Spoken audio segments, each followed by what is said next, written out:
হযরত উমর রাদিয়াল্লাহু আনহু একজন সাহাবীকে জিজ্ঞাসা করেছিলেন যে তুমি কি জানো ইসলাম কখন ধ্বংস হবে? সে সাহাবী উত্তর দিল, ইয়া আমিরুল মুমিনিন, হে অর্ধ পৃথিবীর খলিফা, আপনিই বলেন কখন ইসলাম ধ্বংস হবে, আমি জানি না।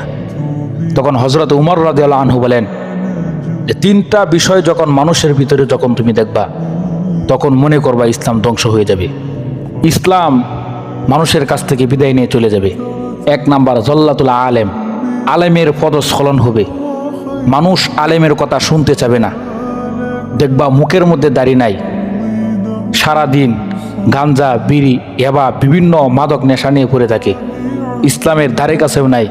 এই সমস্ত লোক সে নামাজ নিয়ে কথা বলবে, রোজা নিয়ে কথা বলবে, মাসলা মাসাইল নিয়ে সে কথা বলবে, তখনই মনে করবা যে ইসলামের পদস্খলন শুরু হয়ে যাবে।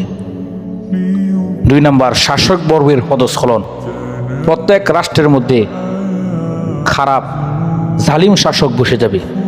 তিন নাম্বার মহিলারা উলঙ্গ অবস্থায়, পোশাক পরেও তারা উলঙ্গ অবস্থায় থাকবে। এই তিনটা জিনিস যখন দেখবা তখন মনে করবা ইসলাম আর বেশি দিন থাকবে না, ইসলাম চিরদিনের জন্য বিদায় নিয়ে চলে যাবে এবং কিয়ামত খুব নিকটে চলে আসবে।